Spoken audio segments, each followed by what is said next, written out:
నువ్వెందుకు అసలు దిగులు పడుతున్నావు? గొడవ వదిలిందని సంతోషపడు. నేనెప్పుడు నిన్ను ఇబ్బంది పెట్టాను? బాలని నేను వేణుగోపాల్ జీవితంలోకి వచ్చినందువల్ల మాత్రమే నువ్వేంటికి ఓనర్ అయ్యావు.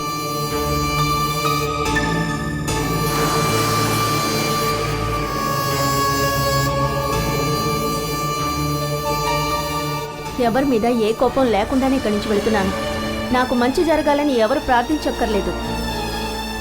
మీ అబ్బాయికి, మీ తోబుట్టువుకి ఎటువంటి ఆపద రాకూడదని ప్రార్థించండి.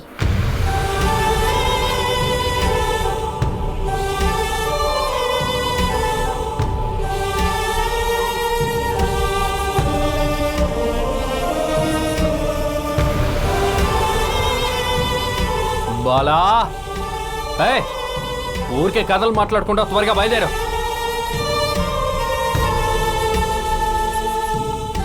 త్వరగా రావే, త్వరగా రావే, పోటు బయలుదేరిపోతుంది.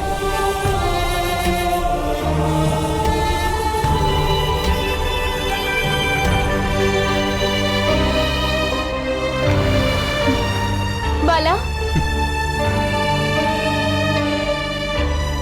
నువ్వెందుకు నాతో చెప్పకుండా వెళ్తున్నావు? ఏం చెప్పమంటావక్క? మనం ఒకే దారిలో ప్రయాణం చేస్తున్న వాళ్ళం. నువ్వెక్కడున్నా సరే నేను వస్తా. రావద్దు. నేనిప్పుడు వెళ్ళేది ఇంతకంటే నరకం అనిపిస్తోంది. నీ కష్టాలన్నీ మారుతాయి బాలా. దానికి మొదటి మెట్టే ఈ ప్రయాణం. సంతోషంగానే వెళ్ళు. బాలా, నువ్వు వస్తున్నావుగా?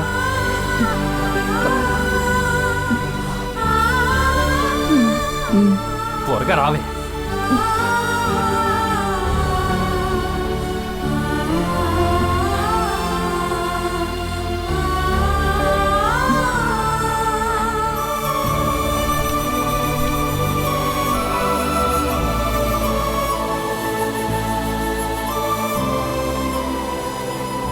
మలపురంలో యాక్సిడెంట్ చేసి చమేలిని చంపే ప్రయత్నం చేయడం ప్రదీపేనని అతను ఒప్పుకొని తీరాలి. చమేలి వాంగ్మూలం, రఘు నేరం చేశానని ఒప్పుకోవడం, ఇవన్నీ చూసినప్పుడు ప్రదీప్ తట్టుకోలేకపోయాడు.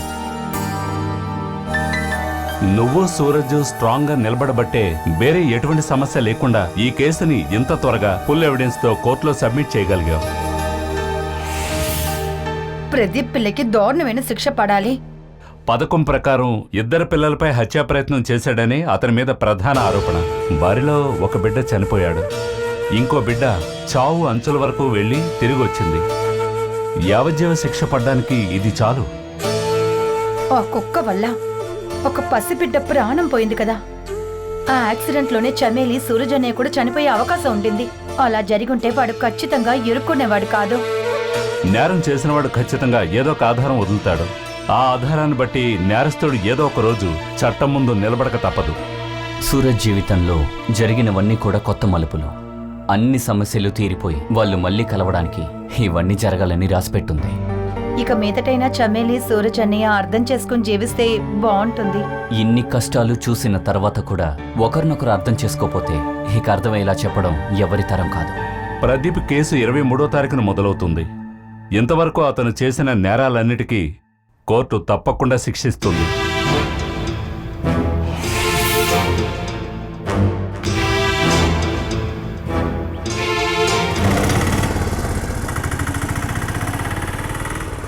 అదిగో అక్కడ ఆపండి, అదిగో అక్కడే ఆగండి, ఆపండి ఆపండి.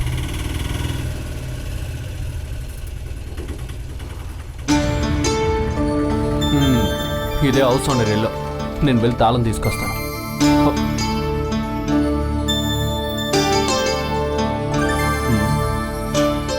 అదే మనం ఉండబోతున్న ఇల్లు.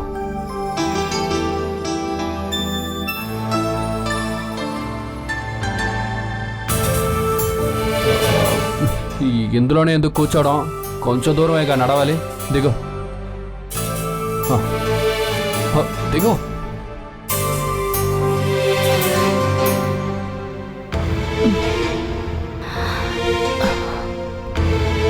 రా.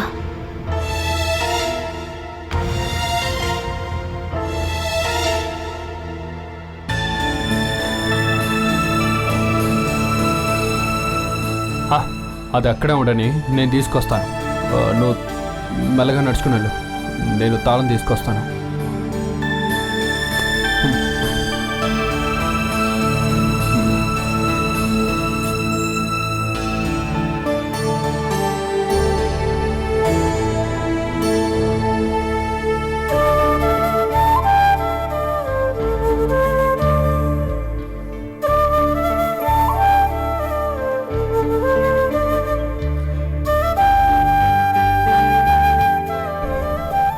ఇకపై మనం ఇక్కడే ఉండబోతున్నాం.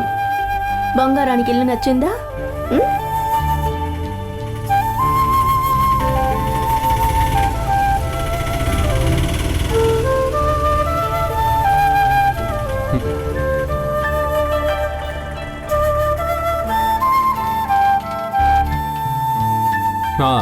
ఓ 10 నిమిషాలు వెయిట్ చేయండి, నేను టౌన్కి వస్తున్నా. అలాగే సార్.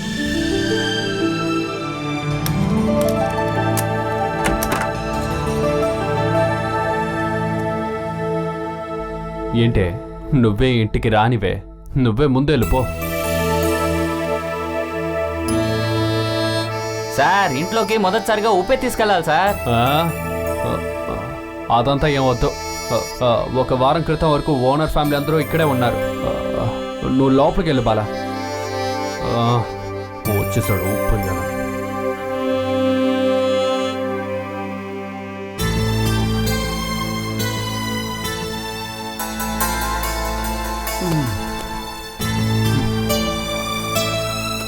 హౌస్ ఓనర్ ఆ ఇంటికి మారినప్పుడు పాత వస్తువులన్నీ ఇక్కడే వదిలేసి వెళ్ళిపోయారు. అందువల్ల మనం పడుకోవడానికే తినడానికని ఏ ఫర్నిచర్ కొనొద్దు.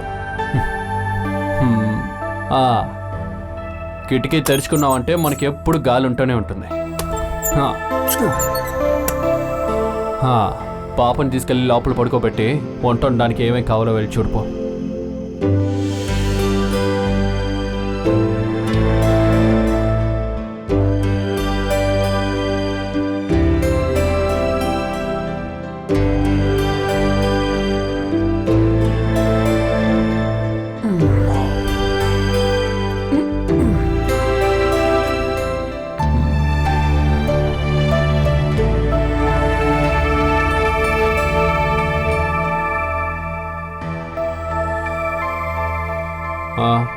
ఏం కావాలి? వంట చేయడానికి కాయగూరలు కావాలి. పొయ్యి ఉంది కానీ పుల్లలు లేవు. గ్యాస్ స్టవ్ లేదా? లేదు. నేను ఇంతకు ముందున్న రూమ్లో గ్యాస్ స్టవ్ సిలిండర్ ఉంటుంది. నేను తిరిగి వచ్చేటప్పుడు తీసుకొస్తా. పళ్ళేలు కూడా కొనాలి. లిస్ట్ మొత్తం ఒకేసారి రుద్దయ్యొద్దు, ఒక్కొక్కటి కొందాం, ఓకేనా? ఇంట్లో నీకు సౌకర్యాలు బానేగా ఉన్నాయి. మీ ఇంట్లో షెడ్డులో బతికిన దాన్ని నాకు ఎక్కడున్నా స్వర్గంలాగే ఉంటుంది. అయితే ఇకపై మనం ఇద్దరం ఈ స్వర్గంలోనే జీవించబోతున్నాం. ఒక కొత్త జీవితం. ఇది మన జీవితంలో ఇంకొక భాగం అని చెప్పాలి. అందువల్ల ఫేస్ కట్ని కొంచెం మార్చుకోవాలి. బెంగళూరు ఉద్యోగానికి ఇంటర్వ్యూకి వెళ్ళినప్పుడు ఖచ్చితంగా షేవ్ చేయాలని చెప్పారు. కానీ అప్పుడు అది ఇదని చెప్పి అక్కడి నుంచి తప్పించుకున్నా. ఇంకేది వద్దు, వెళ్ళే దారిలో ఇది కూడా తీసేస్తాను. నేను కొంచెం అందంగా మారుతూ ఉన్నాను. ఒక కొత్త మొహం.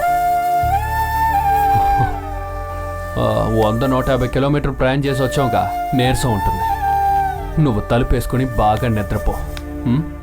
అంతట్లో నేను కొత్త వస్తువులతో ఫేస్ కట్ మార్చేసి కొత్త మనిషిగా ఇంటికి వస్తాను, ఓకేనా?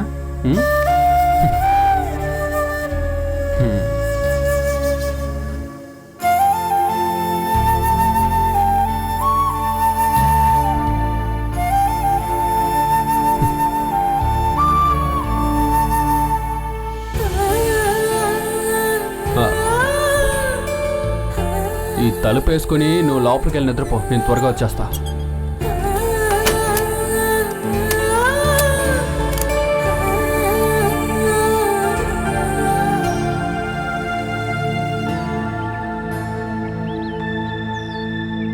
బాలాని తీసుకుని వేణుగోపాల్ ఎక్కడికి వెళ్ళారన్నావు? హై రేంజ్లో ఉన్నారని మాత్రమే ఇంట్లో వాళ్ళకి తెలుసు. మీరిద్దరూ కలుసుకోవడానికి సమయం ఇంకా రాలేదన్నయ్యా. నేను చెమేలి బిడ్డ కలిసి వెళ్ళిందే జీవితంలో చాలా సరదా కలిగిన ప్రయాణం వేణు ఇంటికి వెళ్ళడమే. కానీ చూడ్డానికి వీలుపల్లా. మేము అక్కడికి వెళ్ళిన 2 గంటల ముందే బాలాన్ని తీసుకుని వేణు వేరే ఊరికి వెళ్ళిపోయాడు. వేణుగోపాల్ గురించి తెలుసు కదా, మీరిద్దరూ కలవకపోవడమే మంచిది. పెద్ద సైకో అన్నయ్య, అనుమానస్తుడు. అటువంటి వ్యక్తి చేతుల్లో తను పడ్డానికి కారణం కూడా నేనే కదా. దానికి తగ్గ ప్రాయశ్చిత్తం కోసమే అక్కడికి వెళ్ళాను. ఏంటది సూరజ్? చమేలి పేరు మీద ఉన్న రెడీమేడ్ ఎక్స్పోర్ట్ కంపెనీ బాలాకి ఇవ్వడానికి. నువ్వు మళ్ళీ తన్ని చూడొద్దు. ఇది నాతో చెప్పింది చమేలిని. తను సంతోషంగానే చెప్పింది. మా కళ్ళ ముందే బాలా ఉండి కూడా మేము చూడలేకపోయాం. దానికోసం బదులుగా తనకొక మంచి జీవితం ఇవ్వడం కోసమే మేము అక్కడికి వెళ్ళడం జరిగింది. కానీ ఏమీ జరగల. చూడు, ఇక మీ జీవితంలోకి బాల రాకూడదని దేవుడు నిర్ణయించాడేమో. బహుశా అందుకే నువ్వు తన కోసం వెళ్లే లోపే తను అక్కడి నుంచి వెళ్ళిపోయింది. హై రేంజ్లో ఎక్కడున్నా నేను వెళ్ళి కనిపెడతాను. వద్దన్నయ్యా. చమేలి పాప ఉండే మీ చిన్న ప్రపంచంలో బాలా వద్దు. ఇప్పుడు ఎంత సంతోషంగా తను ఒప్పుకున్నా భవిష్యత్తులో చమేలి అది ఒప్పుకోకపోవచ్చు కూడా. బాలా పడే కష్టాన్ని, చిత్రవదన అర్థం చేసుకున్నాక నేను తన కోసం ఏమీ చేయకపోతే నేను ఎలా ప్రశాంతంగా ఉండగలను? ఎప్పుడు కూడా ఎక్కడ కూడా మన జీవితానికి మొదటి స్థానం మన ఇల్లు, భార్య, పిల్లలు, ఇక కుటుంబ సభ్యులు. బాలాకంటూ ఇప్పుడు ఒక కుటుంబం ఉంది. తనని తలుచుకుంటూ ఇకపై నువ్వు బాధపడాల్సిన పని లేదు. అలా కాదని మీరిద్దరూ కలవాలని దేవుడు ముందే నిర్ణయించుంటే దానంతటా అదే జరుగుతుంది. అదే సూరజనయ్య, మనస్ఫూర్తిగా బాలాని మర్చిపోండి.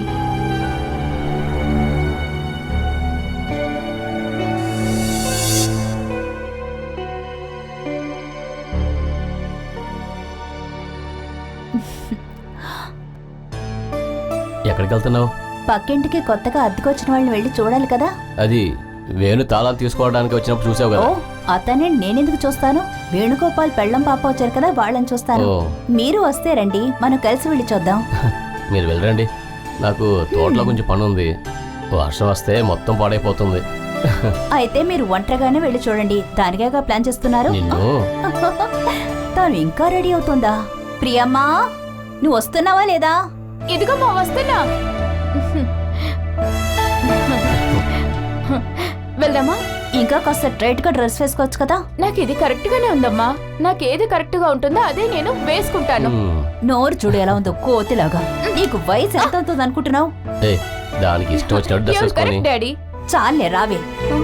ఏమండి, రాత్రికి మీరు రావడానికి కాస్త ఆలస్యం అయితే భోజనం కాస్త వండేయండి. ఆ? అయితే ఈరోజు రారా ఏంటి? నేను తప్పకుండా తిరిగి వస్తాను. నేను మాత్రమేంటి అక్కడే ఉండిపోతానా?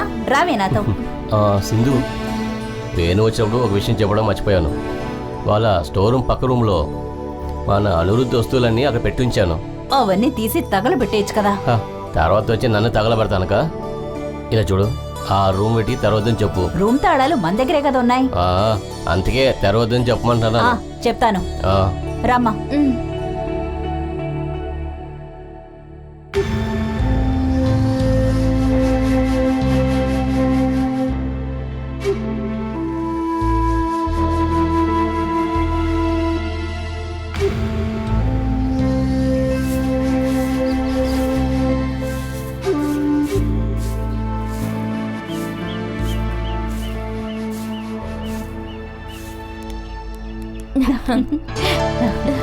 ఆహా, వచ్చి కాసేపే అయింది, అంతలోనే పనిచేస్తున్నావు. భయపడుకు, మేము ఎవరో కాదు, పక్కింటి వాళ్ళమే. ఈ ఇంటిని మేమే వేణుగోపాలికి అద్దెకిచ్చాం. మేము ఆ ఇంట్లోనే ఉంటున్నాం. తిను నా కూతురు ప్రియా కాలేజీకి వెళ్తోంది. చదువుతుంది, కాలేజ్ అయినా స్కూల్ పిల్లలాగే నడుచుకుంటుంది. ఎందుకే గిలుతున్నావు? అక్క, మీ పేరేంటి? బాలసుధ. బాలసుధనా? నేను మొదటిసారి ఇలాంటి పేరు వింటున్నాను. బాలసుధ. ముందే వినుంటే నువ్వేదైనా చేసుంటావా? ఇల్లు నీకు నచ్చిందమ్మా? బాగా నచ్చింది. సిటీ నుంచి వచ్చి ఉండే వాళ్ళకి ఈ ఇల్లు కొంచెం తక్కువగానే అనిపిస్తుంది. నాకలా అనిపించలేదు. దానికి నీ మంచి మనసే కారణం అనుకుంటాను. వేణుగోపాల్ మాతో అన్ని విషయాలు చెప్పారు. సిటీలో మొత్తం అన్ని సౌకర్యాలతోనూ ఉండి ఇక్కడికొచ్చి ఉండడం నా వైఫ్కి కష్టంగా ఉంటుందని చెప్పారు. అక్కడ 3 ఎకర్లు చోటని చెప్పారు. అది మీకు సొంతమా లేక కుటుంబ ఆస్తా? వీళ్ళు 3 అన్నదమ్ములండి. అమ్మా, మీరెందుకు ఇవన్నీ అడుగుతున్నారు? వాళ్ళకి ఇక్కడ ఏమన్నా కొరతుందని అడగడానికే కదా వచ్చావు. అదంతా నాకు తెలుసు, నువ్వు నోరు మూసుకోనుండు. అదేం లేదక్క, మా అమ్మ మాట్లాడితే 3 తరాల చరిత్రను తెలుసుకోవాలనుకుంటుంది. ఈ పాతకాలం వాళ్ళతో మాట్లాడకూడదు. భూమనంటే నువ్వు వెళ్ళిపో. అది అక్కర్లేదు. నేను మా అక్క ప్రొటెక్షన్ కోసం ఉంటాను. 14 ఏళ్ళు వచ్చేంత వరకు నేనేం చెప్పినా నా మాట విని నడుచుకునేది పిల్ల. ఇప్పుడు పెద్దదాన్ని అయిపోయాననుకుంటుంది. 10 మంది ముందు ఎక్కిరించాలని ఎప్పుడు వెయిట్ చేస్తుంటుంది. వీళ్ళ నాన్న కూడా ఎప్పుడు ఇలాగే చేస్తుంటారు.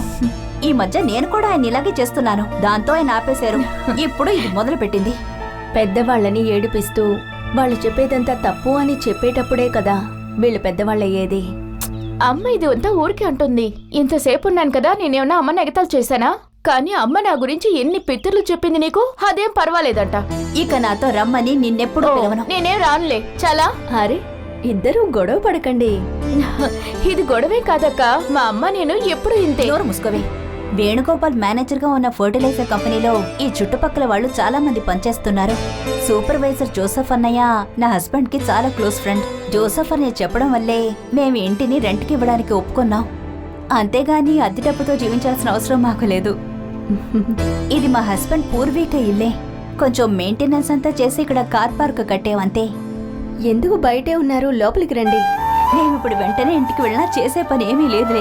మీ ఇంటికి వచ్చి బాగా కూర్చొని మాట్లాడి మీ చేత్తో పెట్టించి ఒక టీ తాగేసి మేము వెళ్తాం. నాకు పెట్టివ్వాలనే ఉంది, కానీ ఇంటి నుంచి వచ్చేటప్పుడు గ్యాస్ స్టవ్ తీసుకురాలేదు. అరే ఇది ముందే చెప్పుండొచ్చుగా, అక్కడి నుంచి తెచ్చేదానిగా. వద్దు, వేణుగోపాల్ అవన్నీ తీసుకురావడానికి వెళ్లారు. హస్బెండ్ ని పేరు చెప్పి పిలుస్తావా?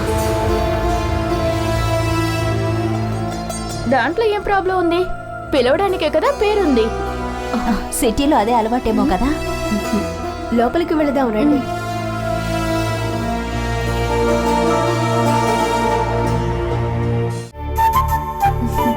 పాప ఎక్కడుందక్క? నిద్రపోతోంది. ఎంత దూరం ప్రయాణం చేసిందిగా, అలసిపోయింది. రామ్మా పాపని చూద్దాం. పాప నిద్రపోనివ్వు ప్రియా. నువ్వు వెళ్ళి పాపని లేపి బాలసోదని కష్టపెట్టొద్దు. అమ్మా, ఈ బాలసుధ అనే పేర్లు ఏదో ఒక కొడుతుంది, అందుకని అక్కని బాల అని పిలువు. అవును, ఈవిడ చెప్పేసింది వెంటనే వినాలి మరి. మనకి పిలవడానికి ఏది ఈజీగా ఉంటే అదే పిలుస్తాం, అంతే కదక్క? బాలసుధకు బదులు బాల. అమ్మా బాల, అది బాలేదు. బాల అక్క, నేను అలాగే పిలుస్తాను. ఎలా పిలిచినా నాకేం పర్వాలేదు. చూసావా, బాల అక్కకే ప్రాబ్లం లేదు, మరి నీకేంటి? నేను వెళ్ళి పాపం చూసొస్తాను. ప్రియా లేదు, నిద్ర లేపను, ఊరికే చూసొస్తా. ఇప్పుడే 1 వారం అయింది మేమిక్కడి నుంచి వెళ్ళి. అదిగో ఆ రూమ్ తాళాలు మా ఇంట్లో ఉన్నాయి. అది నా హస్బెండ్ సిస్టర్ కొడుకు అనిరుద్ రూము. ఒక కీ వాడి దగ్గర ఉంది. వాళ్ళమ్మ చనిపోయిన తర్వాత వాడు మాతోనే ఇక్కడే ఉండేవాడు. ఇప్పుడు బయట ఉన్నాడు. ఆడికి చాలా పనులున్నాయి. వాడు వచ్చిన తర్వాత అక్కడి నుంచి ఏమైనా తీసుకోవాలంటే నేనొచ్చి తీసుకుంటాను. బాగా నిద్రపోతుందక్క. నువ్వు లేపాలని చూసుంటావే. నిద్రపోతుంది కదా పాపం, అందుకే వచ్చా. ఆ బాలక, సిటీలో విషయాలంటే చెప్పక్క. అక్కడ విశేషాలన్నీ అయిపోయాయి, ఇక ఇక్కడే విశేషాలు.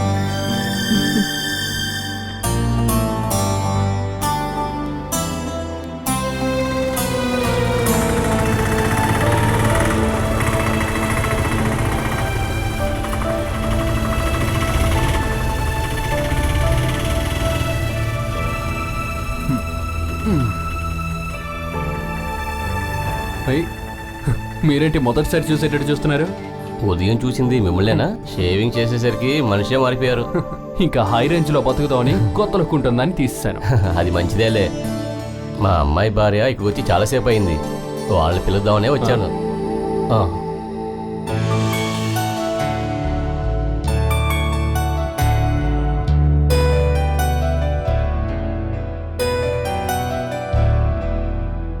తాళాలు తీసుకున్నప్పుడు వచ్చినట్టుగా లేరు. ఇప్పుడు గెడ్డం గీసుకోగానే అందమైపోయారు. ఇప్పుడు చూస్తే ఏదో సినిమా హీరోలా ఉన్నారు.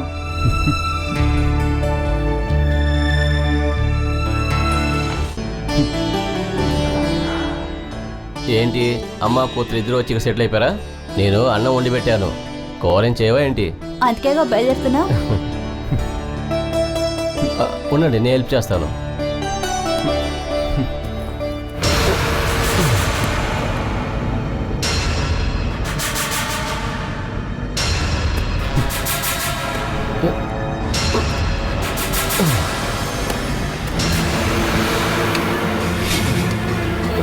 అరే వద్దు, నేను తీసుకుంటాను. నువ్వు అదంతా తీసి కష్టపడకు నాయనా. ఆయనకి స్ట్రెంత్ ఎక్కువ, ఒంటరిగా నెత్తుతారు. ఇదంతా నాకు మామూలు విషయం. ఇలా చూడు, నీకేమైనా అవసరం అయితే మోహన్ అన్నయ్య అని పిలువు, నేను వచ్చి చేసి పెడతాను. నేను ఇక చుట్టుపక్కలే ఉంటాను. అలా బయట వ్యక్తి సహాయంతో నాకు అవసరం లేదు. మేం బయలుదేరతాం అక్క. పాప నిద్ర లేచున్నప్పుడు రేపు వచ్చి ఈ చూస్తాం. రోజు నువ్వే వంట చేయొద్దు, డిన్నర్ కి అక్కడికొచ్చి. అదంతా ఏం అవసరం లేదు. కావాల్సిన వస్తువులన్నీ నేను కొని తీసుకొచ్చాను. ఇంత దూరం ప్రయాణం చేసొచ్చారు, అందుకే చెప్పాను. ఇప్పుడు చిన్నగా తినొచ్చు. బాగా ఉడకబెట్టిన చిలకడ దుంపలు ఉండి. మీ ఊర్లో ఎలా తింటారు? కాల్చుకొని తింటారా? ఇక ఏటి చేపల కూర కూడా ఉంది. మేము ఇంకొక రోజు వస్తాం. రావాల్సిందే. మరి వెళ్దామా సింధు? వస్తాము. ఆ. వెళ్ళొస్తాం అక్క.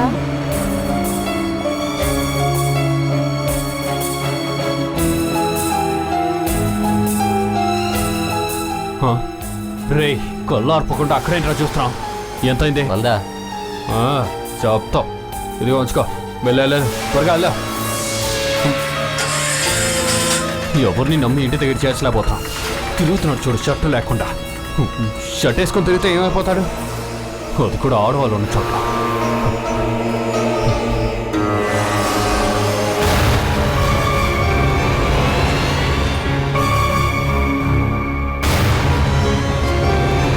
రండి, తినండి. ఊరికే మొండి పట్టకు. మీరే మొండికేస్తున్నారు. తినేసి వెళ్తే చాలు. రండి. చెప్తే అర్థం కాకుంటే చెవి మెల్లి తిప్పితే అర్థం అవుతుంది. వదలండి, నొప్పిగా ఉంది. నా స్థానంలో బాలసుధ ఉంటే ఇలాగే చేసేవారా?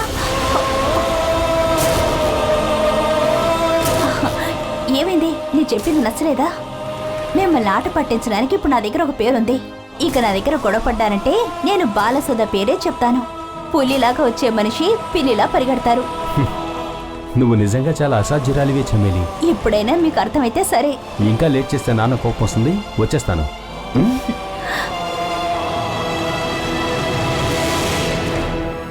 వాడన్నీ మర్చిపోయిన విషయాలు మళ్ళీ ఎందుకమ్మా గుర్తు చేస్తున్నావు? బాలసుధ గురించి చెప్తున్నారా?